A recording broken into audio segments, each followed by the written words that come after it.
नमस्कार, मैं हूं राजीव रावत और आप देख रहे हैं न्यूज नशा। भारत की संसद में दो लोग ऐसे हैं जिनका असली नाम आज से लिया नहीं जा सकता। उनका नया नामकरण हुआ है A1 और A2 के रूप में। इसकी जरूरत क्यों पड़ी और क्या ऐसा पॉसिबल है कि यदि कोई नाम लेना पड़ेगा, आवश्यक हो लेना, तो नाम के बजाय, क्योंकि वह भारत की संसद के सदस्य नहीं है, इसलिए उनका उपनाम A1 या A2 या इस जैसे नाम रखने पड़ेंगे। इसी को समझने के लिए वरिष्ठ पत्रकार 4 टीवी के मैनेजिंग एडिटर वाहिद नसीम जी मेरे साथ जुड़ रहे हैं। वाहिद जी, आपका बहुत स्वागत है न्यूज नशा में। देश भर के दर्शकों के साथ साथ आपने आज की संसद की कार्यवाही देखी होगी, और जिन दर्शकों ने इस कार्यवाही को नहीं देखा है, बहुत महत्वपूर्ण है, न्यूज नशा इस कार्यवाही के इस महत्वपूर्ण क्लिप को लगातार दिखा रहा है। आप उसको जरूर देखिएगा, जरूर सुनिएगा, क्योंकि वो नेता प्रतिपक्ष राहुल गांधी का भाषण है। वाहिद जी, आपने कोई ऐसा उदाहरण देखा है? हालांकि टिप्पणी प्रत्यक्ष तौर पर हम पीठ के खिलाफ नहीं कर रहे हैं या पीठ की व्यवस्था के खिलाफ नहीं कर रहे हैं, लेकिन वो व्यवस्था थी या नहीं थी, ये समझ में भी नहीं आया। पीठ ने कहा कि पूर्व में उपनेता जो प्रतिपक्ष के हैं और अन्य सदस्यों ने उनको लिखकर कहा कि जो इस सदन का सदस्य नहीं है उसका नाम का उच्चारण नहीं होना चाहिए, और इस नाते दो लोगों का नाम का उच्चारण दिया गया और उनका नाम किया गया A1 और A2। क्या है ये A1 और A2, जरा समझाएंगे? दरअसल आप राजीव जी अगर ध्यान से समझें चीजों को, A1 A2 का मतलब है कि ये देश जो है, राहुल गांधी कह रहे हैं कि ये देश जो है आपने टोटल A1 A2 को दे दिया है। आपने रेल दे दी है, आपने जहाज दे दिए हैं, आपने एयरपोर्ट दे दिए हैं, रेल लेने जा रहे हैं, यानी तमाम कारोबार। यानी एक बहुत बड़ी बात है जो कॉमन लोगों को शायद समझ में नहीं आती, क्योंकि आम आदमी का मुद्दा राहुल गांधी उठा रहे हैं, और वो राहुल गांधी जो मुद्दा उठा रहे हैं वो बड़ा एक गहरी चोट है इस सरकार पे, क्योंकि जो बजट बनाया गया है उस बजट के तमाम प्रावधान जिनमें एमएसएमई का जिक्र किया गया है, यानी लघु उद्योग, सूक्ष्म उद्योग, यानी कुटीर उद्योग और छोटे उद्योगों की जिन बातों को उठाना चाहते हैं, यानी उनको खत्म कर रहे हैं। उसके अलावा जो बड़ी बात है वो ये है कि सोशलिज्म, यानी जो समाजवादी हमारी व्यवस्था है उसके बजाय जो घोर, जो जिसे क्रूर कैपिटलिज्म कहते हैं, जिसे क्रॉनिक कैपिटलिज्म कहा जाता है, उस कैपिटलिज्म का सिद्धांत ही ये है जिसे राहुल गांधी उठा रहे हैं कि आपने देश में कंपटीशन खत्म कर दिया है। यानी कि बाजार के अंदर अगर मतलब ये इन्हीं दोनों लोगों के कारोबार होंगे, तेल भी यही बेचेंगे, खाने का तेल भी, चलाने का तेल भी, जलाने का तेल भी, और बाजार के फूड प्रोडक्ट से लेके हर चीज इन्हीं के पास होगी, तो यही दोनों आपस में बैठ के इस देश का भविष्य तय कर लेंगे। और बाकी कंपटीशन में बाजार में तो जो है कुछ रहेगा नहीं, यानी कॉम्पिटिटिव बाजार नहीं रहेगा। क्रॉनिक कैपिटलिज्म का सिद्धांत भी बिल्कुल यही है। मैं आपको एक बात कहता हूं कि ये इसमें सबसे मजे की बात आपको बताता चलो राजीव जी, क्या है राजीव जी, इसमें जो राहुल गांधी जो जब ये मुद्दा उठा रहे थे, जब अडानी अंबानी का नाम लिया बड़े सीधे सीधे, तो अडानी अंबानी का नाम लेते ही किरण रिजिजू को जो गुस्सा आया, और वो बड़ी विकल्प, आपको सदन के कानून मानने पड़ेंगे, आपको समझना पड़ेगा, आपको जानना पड़ेगा। किरण रिजिजू 4 दिन से लोकसभा में आए हैं, वो लोकसभा के आंगन में ही, प्रांगण में पैदा हुआ है राहुल गांधी। उनको नहीं पता है कि कानून किसे कहते हैं और नियम किसे कहते हैं। क्या किरण रिजिजू ये बताएंगे कि इसी सदन के अंदर जब इतिहास बताया जाता है, जब हिस्ट्री बताई जाती है, जब आप हजारों साल पुराने लोगों का भी नाम लेते हैं, क्या वो सदन के मेंबर हैं? क्या यह सदन उस वक्त मौजूद भी था जिस वक्त जिन लोगों के आप रोज इतिहास सुनाते हो, जिनका नाम लेते हो, जिनके नारे लगाते हो, या कोई सारी तमाम बातें आप करते हो? मतलब कुल मिलाकर ये एक ऐसी बात है जिसमें जो राहुल गांधी ने बाकायदा इशारा किया। किरण रिजिजू जब बोल रहे थे राजीव जी, तो वो ये कह रहे थे कि मतलब आपको ये सदन के जो प्रावधान है वो मानने पड़ेंगे।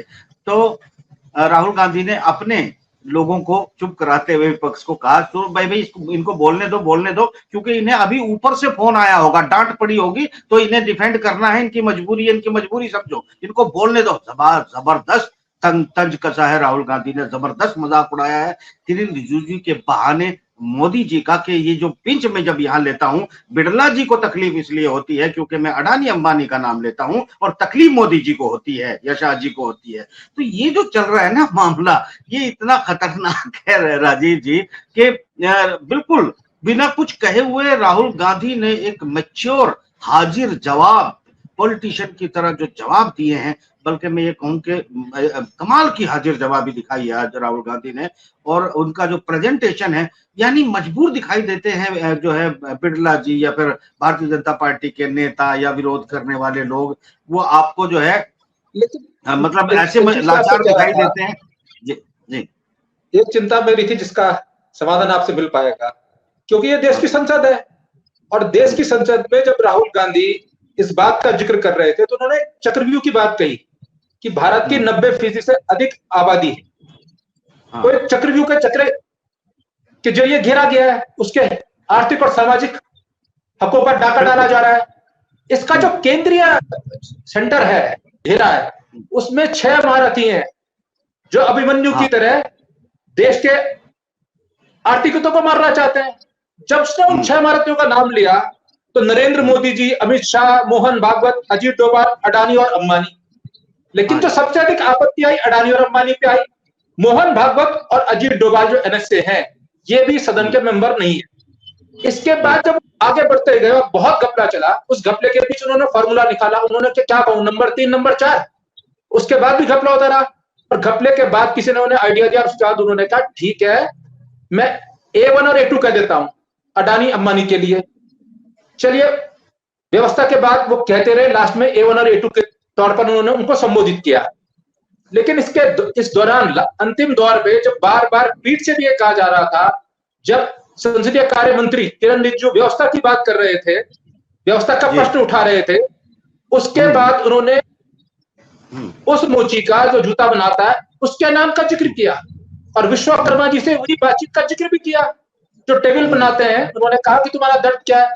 जब उन्होंने विश्वकर्मा जी का नाम लिया, और जब उन्होंने जूते सिलने वाले उस व्यक्ति का नाम लिया, जेतराम जी का, जब उन्होंने उसका जिक्र किया, तब यह व्यवस्था का प्रश्न कहां चला गया? तब हंगामा क्यों नहीं हुआ कि विश्वकर्मा का नाम कैसे ले रहे हो? यदि अडानी और अंबानी का नाम लेना बैन हो गया और पीठ ने व्यवस्था दे दी, तो वही पीठ बैठी हुई थी। विधानसभा की अध्यक्षता, माफ कीजिएगा, लोकसभा की अध्यक्षता वही ओम बिरला जी कर रहे थे जो उससे पहले आपत्ति जता रहे थे। यह भारत के का जो कानून है और भारत की जो पीठ है, अचानक किसे भूल गई कि अभी इसी भाषण के 5-7 मिनट पहले आपने व्यवस्था दी और अपने नाम नहीं लेने दिया। जब A1 और A2 के नाम की नौबत आई, तो जो मजाक पूरी दुनिया में आज उड़ेगा, पूरी दुनिया के लोग जो समीक्षा करेंगे, सारी मीडिया जगत जो ईमानदारी समीक्षा कर रहा होगा, वो उस पीठ का और उस व्यवस्था का क्या माहौल उठाएगा कि उस पीठ ने अपने ही दी गई व्यवस्था को तार तार कर दिया। जब चेतराम और विश्वकर्मा जी का नाम आया तो वो भूल गई। यदि अडानी अंबानी का नाम नहीं लिया सकता तो चेतराम और विश्वकर्मा जी का नाम कैसे लिया राहुल गांधी जी ने? क्या निष्ठा सिर्फ अडानी और अंबानी को बचाने की थी?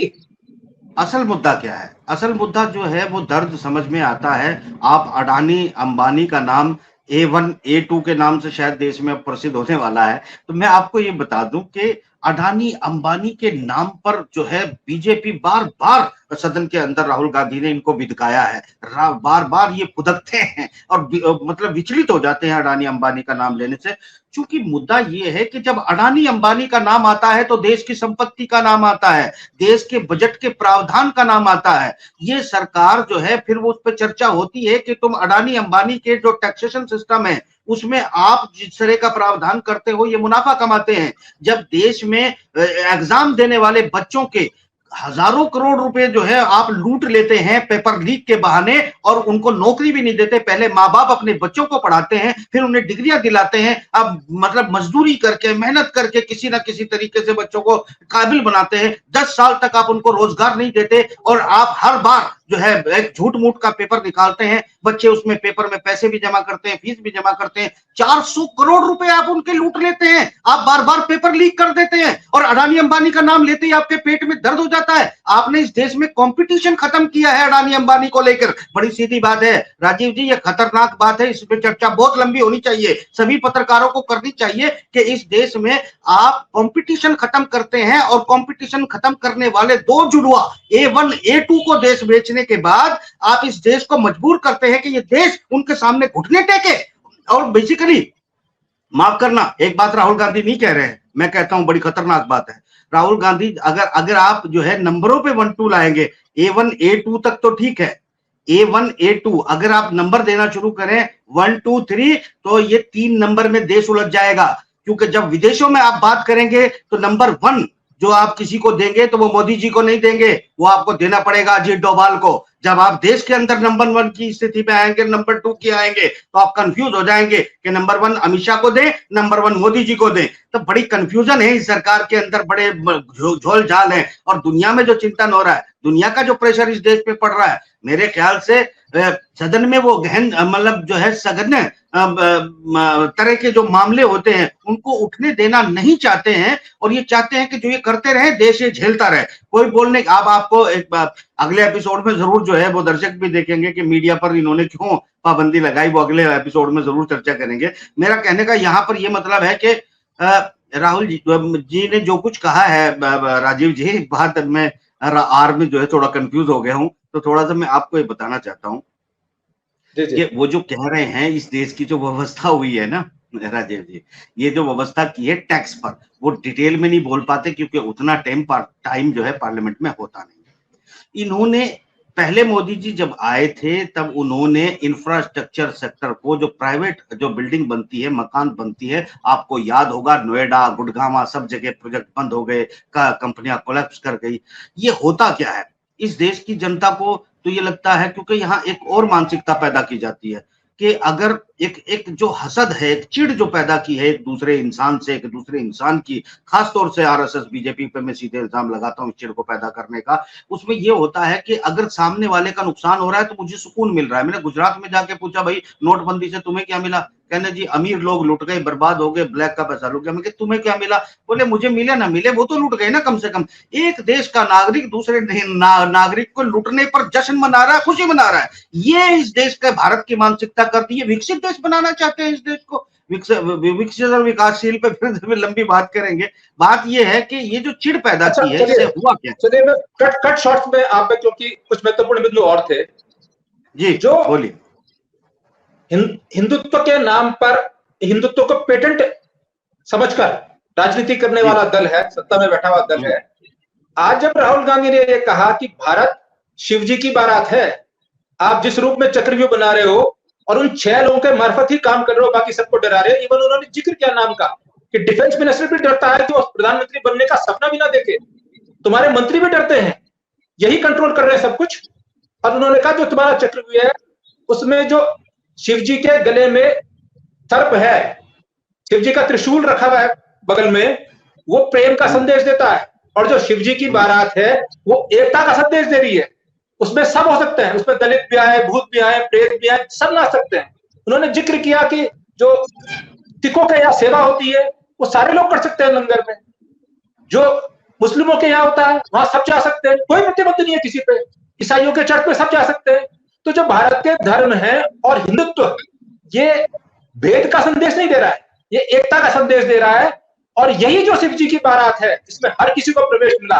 90% आबादी को तुम अभिमन्यु में समझो, ये शिव जी की बारात में आने वाले अर्जुन हैं जो तुम्हारा चक्रव्यूह भेज देंगे। और चक्रव्यूह भेजने के बाद उन्होंने संसद में यह भी घोषणा कर दी अपने भाषण के दौरान, नेता प्रतिपक्ष होने के नाते, कि वो गारंटी एमएसपी कानून देंगे, वो जो सैनिकों वाली बात है उसको उस पर भी उन्होंने कहा कि उसे भी समाप्त कर देंगे। तो आज जो उनका बॉडी लैंग्वेज थी वो उन्होंने धर्म पे तो घेरा ही घेरा, साथ में घोषणाएं ऐसे करी जैसे कि अगले कुछ दिनों में सरकार की आने वाली है और उसके बाद ये वायदे पूरे करने वाले हैं। देखिए, ये तो बात आप अच्छे से जानते हैं कि महाराष्ट्र में चुनाव है, बिहार में नजदीकी चुनाव है, झारखंड में चुनाव है और हरियाणा में बिल्कुल नजदीक सबसे पहले चुनाव है। तो बात ये है कि यहाँ पर चुनावी फायदा उठाने की कोशिश तो की जाएगी। मगर इसमें एक बात तो जरूर आपने भी कही कि शिव जी की बारात की हम बात करते हैं, तो इसमें बीजेपी भी बिल्कुल यही मानती है। मोहन भागवत की बात सुनिएगा, मोदी जी की बात सुनिएगा, ये जो है जो हिंदुत्व है, मतलब उसमें हम भेदभाव नहीं कर सकते, सब एक ही हैं। और मगर वो एक कहाँ है, वो थोड़ा सा मैं आपको डिफाइन कर देता हूँ। बिल्कुल भारतीय जनता पार्टी आरएसएस की मिलके मोहन भागवत की सबकी पूरी कोशिश है कि तमाम हिंदू भाई एक हैं, मगर वो सिर्फ वोट डालने के लिए एक है, पोलिंग बूथ पे एक है, पार्टी के पीछे झंडा उठाने के लिए एक है। अगर अखिलेश यादव मंदिर में जाएगा तो अखिलेश यादव के मंदिर पे जाने के लिए गंगा जल से मंदिर की धुलाई की जाएगी, वहां एक नहीं है। जहां अगर कोई दलित भाई बारात लेकर घोड़ी पे चलेगा तो गोली से उड़ा दिया जाएगा, वो वहां एक हिंदू नहीं है। जब आप जो है दलित भाई जो है हमारे अगर मूंछ रखेंगे तो उनकी मूंछ काटने के नाम पे या मूंछ रखने के नाम पे उनका कत्ल कर दिया जाएगा, वहां हम एक नहीं हो सकते। तो बारात सिर्फ वोटिंग तक है बीजेपी की, बारात सिर्फ जो है आपके ये मान के चलिएगा कि ये जो बारात है ये आपकी वोटिंग तक सीमित है, वो पोलिंग बूथ तक सीमित है और भारतीय जनता पार्टी की दरिया बिछाने तक सीमित है। आप बाकी की बातें ना करें, उसके सबूत इस देश में मौजूद हैं। तो ये तो आप जो है वो अलग बात है कि राहुल गांधी ने कहा है कि हमें जातीय जनगणना जरूरी है क्योंकि हमें पता चलेगा कौन कहां पर खड़ा है और किसको बजट में क्या इसकी घोषणा भी उन्होंने ऐसे कर दी जैसे कि अगले कुछ दिन में पीएम बनने वाले हैं। क्या आपने भारत की संसद के इतिहास में किसी नेता प्रतिपक्ष को पहले बजट भाषण के दौरान होने वाले पीएम की तरह घोषणा करते हुए देखा है? देखिए, दो बातें मेरे ख्याल से एपिसोड लंबा हो जाएगा, दो बातें कर देता हूं इसमें, मेरे ख्याल से वो काफी होंगे। आपको बड़ा सीधा सा बता दूं कि राहुल गांधी की बॉडी लैंग्वेज बता रही है कि वो अगले प्रधानमंत्री पद भार को संभालने के लिए तैयार हैं। दूसरी बात, मोदी जी की बॉडी लैंग्वेज बता रही है कि वो ये कार्यकाल खुद पूरा करना नहीं चाहते, चूंकि मुझे लगता है कि देश के अंदर जो आर्थिक दबाव आने वाला है और आर्थिक दबाव वेस्टर्न जगत के और ईस्टर्न जगत के नाराजगी और क्लैश और जो इंटरनेशनल सिनेरियो बन रहा है उसमें जो कुछ अभी होने जा रहा है उस स्थिति को संभालने के लिए मोदी जी मुझे तैयार नजर नहीं आते। इसलिए मुझे ऐसा लगता है कि एक साल पहले खुद मोदी जी ऐसी स्थिति पैदा करेंगे कि वो सत्ता छोड़कर भाग जाएंगे। चलिए, बहुत शुक्रिया आपका। और इस बात की चिंता आपको भी करनी चाहिए, आप देश के नागरिक हैं, आपकी हकों की पैरवी के लिए, हकों की रक्षा के लिए आप भेजते हैं सांसदों को। यदि आप पे कोई मुसीबत है और कोई अर्जेंट मैटर है और आपका नाम का जिक्र किए बगैर, क्योंकि आप संसद के सदस्य नहीं है, आपके हकों की पैरवी कैसे होगी? और यदि आपकी हकों पर कोई डाका डाल रहा है, उसका नाम भी संसद दे नहीं पाएगा, तो संसद में आपका विषय उठाया कैसे? अगर यह कोई व्यवस्था का प्रश्न है और पीठ ने दिया है तो ये तुरंत कैसे कट गया? और यदि ये नियम है तो सबके लिए लागू हो, और अगर ये लागू होगा तो इस देश का क्या होगा? तो क्या A1 और A2 ही कहा जाएगा अडानी अंबानी को? उनका नाम लेना नहीं ले सकता और बाकी का नाम लिया जाएगा?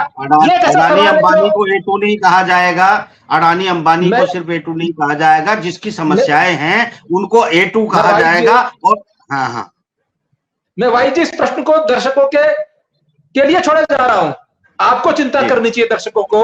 आप भारत के नागरिक हैं, आपके हकों के लिए आपका सांसद आपका नाम कैसे लेगा? यदि अडानी का नाम और अंबानी का नाम प्रतिबंधित है लेना क्योंकि वो सांसद नहीं है, तो आपका नाम कैसे लिया जाएगा? और आपका नाम लिया जाएगा तो आपकी समस्या को उठाएगा कैसे?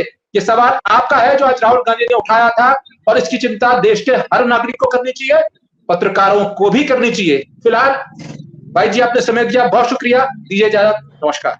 और आप हमसे जुड़े रहने के लिए सब्सक्राइब करें YouTube पर, फॉलो करें Twitter पर और लाइक करें Facebook पर। और ज्यादा जानकारी के लिए आपको टाइप करना होगा सिर्फ न्यूज़ नशा।